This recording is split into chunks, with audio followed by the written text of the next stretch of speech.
Hello everyone, welcome back to my channel. কেমন আছেন সবাই? আশা করি সবাই বেশ ভালো আছেন। আমি আল্লাহর রহমতে বেশ ভালো আছি।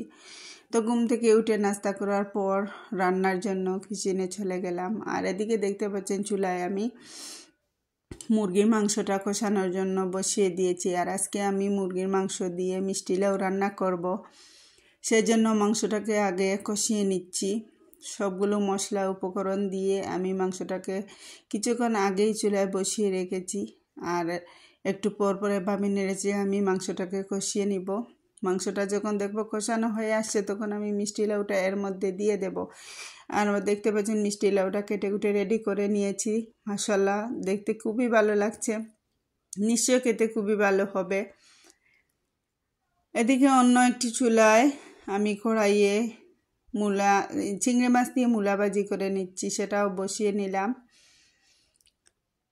আজকে চিংড়ি মাছ দিয়ে মূলা ভাজি করে নেব। আর আমাদের সিলেটে আজকে প্রচুর ঠান্ডা, সকাল থেকে এখনো রোদ উঠেনি, কুয়াশা। সারাটা দিন মনে হয় এভাবেই যাবে, খুব বেশি ঠান্ডা পড়েছিল।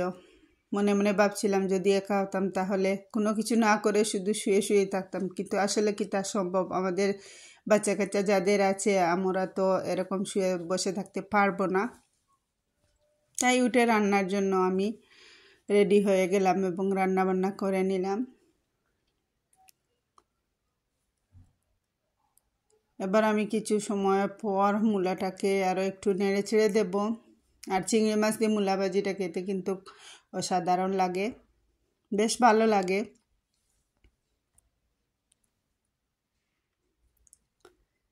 তাই দেখছিলাম যে মূলাটা ভালোভাবে সিদ্ধ হয়ে আসছে কিনা।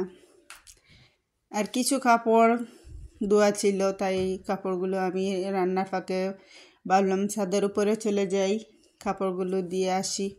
রোদ না হলে কি হবে, বাতাসেও হয়তো কাপড়ের পানিটা শুকিয়ে যাবে, তাই ছাদের উপরে চলে এলাম। আর দেখতে পাচ্ছেন আজকের ভিউটা কীরকম দেখাচ্ছে, মনে হচ্ছে যেন কুয়া পড়ছে আকাশ থেকে। আর ছাদের উপরে আমার কিছু গাছপালা আছে, এগুলো আগেও আমি আপনাদের সাথে শেয়ার করেছি। এখানে একটি লাউ গাছ দেখতে পাচ্ছেন, ছোটো ছোটো অনেকটা লাউ এসেছে। আর এখানে স্ট্রবেরি গাছে অল্প কিছু স্ট্রবেরি ধরেছে এবং একটি স্ট্রবেরি পেকেও গেছে, তাই সেগুলো একটু নেড়েচে দেখে এলাম।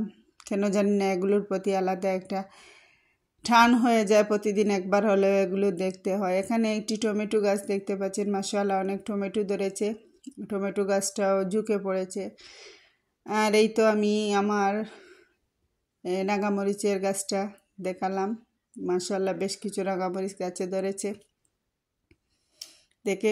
দেখতে খুবই ভালো লাগছে, খেতেও খুবই ভালো লাগে। অন্য একটি বালতিতে আমি জারা শাসনির গাছ লাগিয়েছিলাম, তো আজকে ছাদে উঠে দেখলাম যে সেখানে মুকুল চলে আসছে, মানে ফুল চলে আসছে। দেখে খুবই আনন্দিত হলাম, ভালো লাগলো। কোনো কিছু গাছে যখন প্রথমবার কোনো ফলের জন্য ফুল আসে, দেখতে অনেক ভালো লাগে। আর এই তো আমি আমার ছোট্ট ছাদ বাগানটাও আপনাদেরকে দেখে নিলাম। বেগুন গাছেও কয়েকটি বেগুন এসেছে, আর আগেও কিছু বেগুন গাছ থেকে খেয়েছি।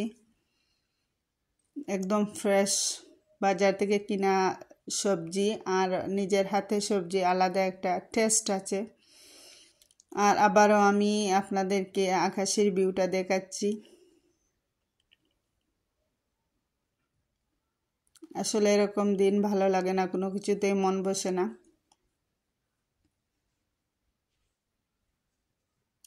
আর এই তো আমি ছাদ থেকে চলে এলাম। এদিকে আমার রান্নার কি অবস্থা দেখতে পাচ্ছেন যে আমি মিষ্টি লাউটা দিয়েছিলাম, মিষ্টি লাউটা একদম গলে যাচ্ছে। আর দেখতে খুবই সুন্দর একটি কালার চলে আসছে, খেতেও নিশ্চয় খুবই ভালো লেগেছিল।